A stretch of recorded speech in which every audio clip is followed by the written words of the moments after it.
अब खाए पिए बोला तो घूमने आवे सर तो एक तरीका ये है कि हम जो सेल के अंदर डीएनए होता है उस डीएनए से एक डिजायर्ड जीन को सेलेक्ट करते हैं। वो जीन को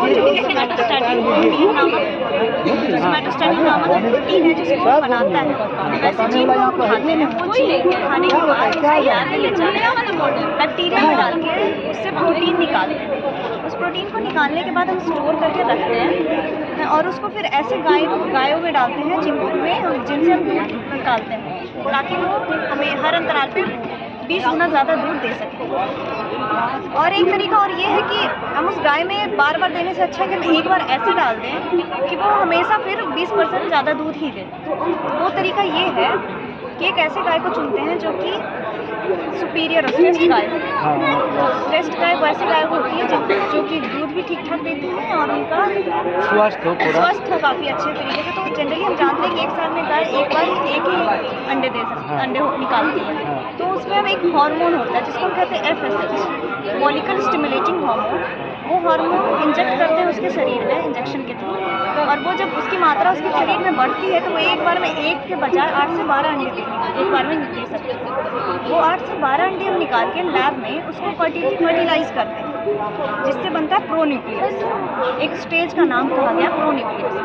उस स्टेज में आने के बाद जो प्रोटीन हमने पहले सोमैटोस्टैटिन नामक प्रोटीन बनाया था, उस प्रोटीन को मिला के सारे उस फर्टिलाइज्ड एग्स में डालते हैं। और सारे फर्टिलाइज्ड एग्स में डालने के बाद उस एग को उठा के एक ऐसे गाय में डालते हैं जो एक बच्चे को देने के लिए स्वस्थ है, ताकि उसके शरीर में उस बच्चे का ग्रोथ हो और वो बाद में गाय बनाकर दे सके। फिर जब वो गाय बच्चा देती है जिसमें हमने इस अंडे को डाला था, तो वो जब बच्चे आएंगे वो सब में अब हमें बार बार सोमैटोस्टैटिन प्रोटीन देने की ज़रूरत नहीं है। वो खुद से अपने आप अपने शरीर में सोमैटोस्टैटिन प्रोटीन बनाएगी और उसके दूध में पहले की मात्रा में 20 गुना ज़्यादा दूध में वृद्धि हो जाएगी। उसका कोई साइड इफेक्ट नहीं सर, अब तक इसके कोई साइड इफेक्ट्स नहीं देखे गए हैं। और एक गाय ऐसी बनाई भी जा चुकी है जिसका नाम रोजी है और वो सक्सेसफुल रही है, वो आगे भी बढ़ती गई और ऐसा नहीं है उसमें अभी तक कोई साइड इफेक्ट देखने को नहीं मिला। अगर ये हम लोग अब यूज करना चाहें सर, तो अभी हम लोग ये पूरा तकनीक जो है उस हिसाब से हमें ऐसी गाय खरीदनी होगी जो कि इस ब्रीड की हो। लेकिन अगर वो नहीं कर पा रहे हैं, जो हमारे पास पहले से गाय है उनमें हमें वृद्धि करानी है, तो उसके लिए हमें वो प्रोटीन जो है सोमैटोस्टैटिन उसका इंजेक्शन हमें अपने गायों को देना होगा, ताकि उनके दूध में 20 गुना का वृद्धि हो पाए। सोमैटोस्टैटिन प्रोटीन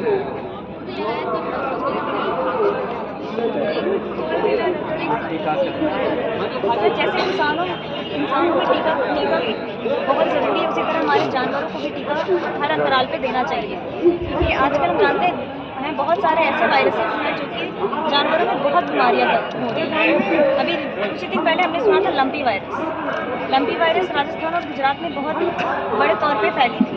उसका टीका अब आ गया है। और उसी तरीके से हम इसमें ये बताना चाह रहे हैं कि लैब में कितने तरीके से टीकों को बना सकते हैं। कई तरीके से टीकों को बनाया जा सकता है। टीकों को बनाने के कई डिफरेंट तरीके हैं जो यहाँ पर हमने दिखाया है, और उन तरीकों का इस्तेमाल करके हम उस बीमारी से खुद को बचाते हैं। जिस तरह हम खुद को बचाते हैं उसी तरह अपने गायों को भी बचाना चाहिए। और हर जगह एक सरकारी पशु चिकित्सालय होती है। यस सर, हमारी गवर्नमेंट जो है, हमारी सरकार है, कई जगह ऐसी मुहिम निकाली हुई है जो पशुओं में भी टीकाकरण कराती है। तो इसके लिए हमें बस वहाँ तक जाना पड़ता है। लोग जाते नहीं हैं और लोग अपने पशुओं पर इतना ध्यान नहीं देते जितना हम खुद को देते हैं। पशुओं की ज़िंदगी उतनी ज़रूरी है जितनी हमारी। Thank you sir.